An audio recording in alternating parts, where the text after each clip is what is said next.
Welcome to Mom's Kitchen Lessons. Today's lesson is going to be on how to roast the butternut squash for the soup. So I have washed these with the vegetable scrubber, and these are whole butternut squash. And what I'm going to do is I'm going to poke carefully a few holes in them, just here and there. And there's no, exact amount or exact placement. Just get some holes in there. This one's really big. It's much bigger than the other ones. I was trying to find two that were almost the same size, but there really weren't any two that were the same size, so I just grabbed these two. So I just made some holes in them, and I have preheated my oven to 450 degrees, and I'm going to get these in the oven for 1 hour. So it's been an hour at 450, and I just pulled them out of the oven.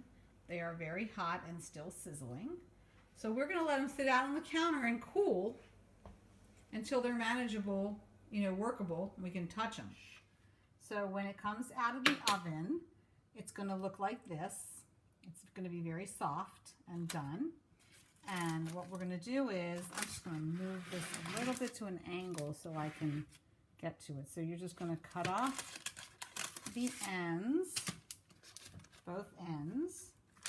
Cut those off, and then, well, you actually don't even have to cut the bottom end off. Really just the stem, I think, really is all you need. And then you're going to cut it in half like this. And so when you cut it in half, you can see that there is seeds inside. So we don't need the seeds. So we are going to get rid of the seeds. Scoop them out. It's okay to leave a little bit of the stringy stuff in there.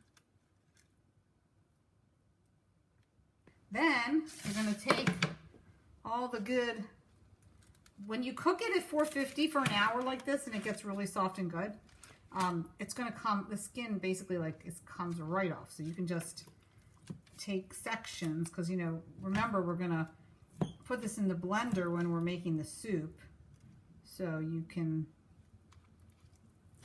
just scoop out. Sometimes some of the skin is, the skin isn't going to all just peel off, but for the most part it will.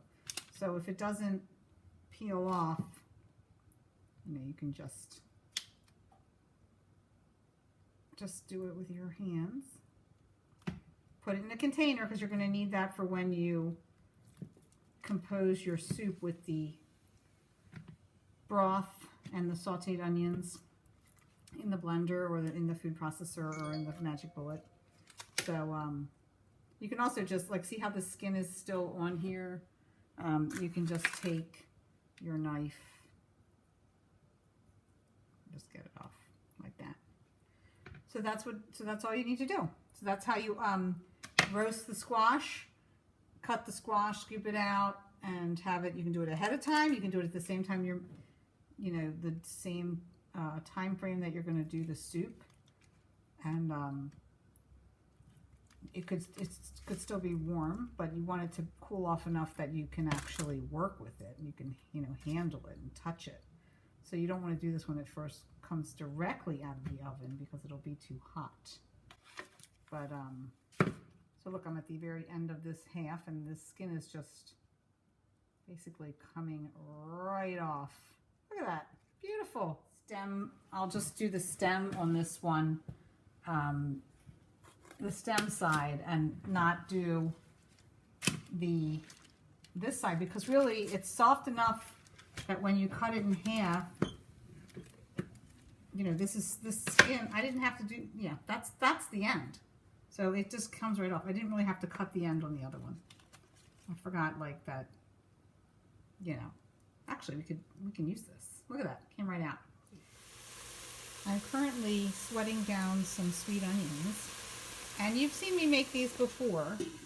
I put sugar and salt in with the onions, and they are basically just cooking in their own moisture. I keep the lid on it so it has its own moisture. And when it starts to dry out, I'm going to deglaze the pan with some vegetable broth. I got the Trader Joe's kind, which seems to work well for the butternut squash.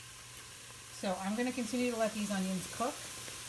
And once the broth is in with the onions, I'm going to also add some water to it. I have deglazed the pot that had the sweet onions in it and added the Trader Joe's vegetable broth.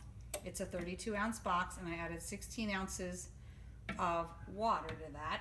And now I'm going to start putting it into the blender container. Actually, so I'm going to try to get some of the onions, some of the broth,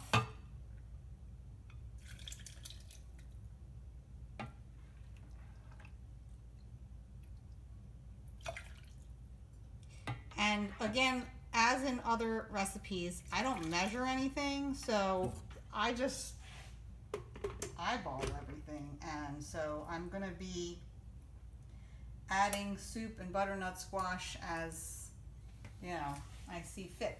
Okay, so it's in the blender, and also, like I do with everything else, it's all an experiment. So I'm just gonna hit different blender speeds to see, you know, to get it good. So first I'm gonna do frozen drink.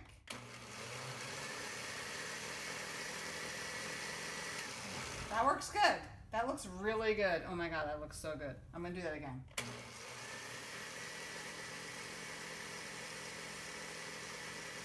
I'm gonna be blending it in small batches, and then I'm gonna put it into a container to let it cool off and put in the fridge. Okay, so let's see how this blended butternut squash soup first batch.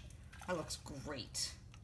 That looks so good. Okay, so we're gonna put some more butternut squash in here from our roasted butternut squash that we cooked whole at 450 degrees for 1 hour. We cut it in half. We scooped out the seeds, and we scooped out all the flesh from the skin. And you know, you can do it all at one sitting. I mean, I did it ahead of time because I didn't feel like making the soup, but I had time to roast the squash. You can do this in a blender or a food processor, or you can do it in a magic bullet, but that's very small batches. So, all right, frozen drink.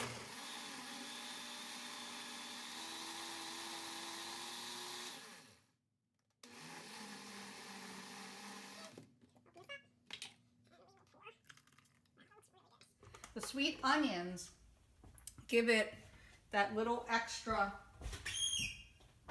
sweetness that makes the soup so good. All right, let's see how it tastes. That's so good. It's so easy. You just roast the butternut squash, buy a box of the Trader Joe's vegetable broth, saute some sweet onions, stick it all in the blender. So easy.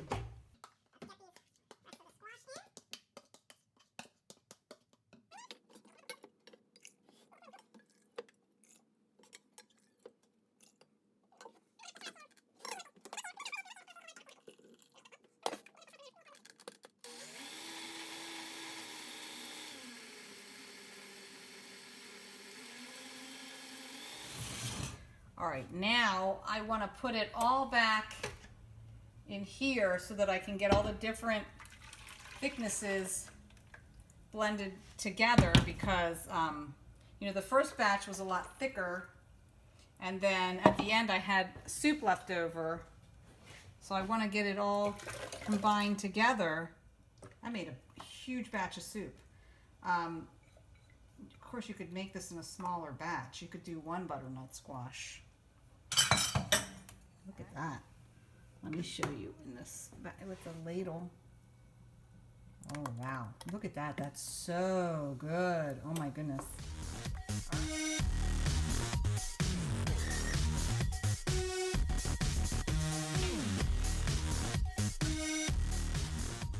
Yummy. Very thick.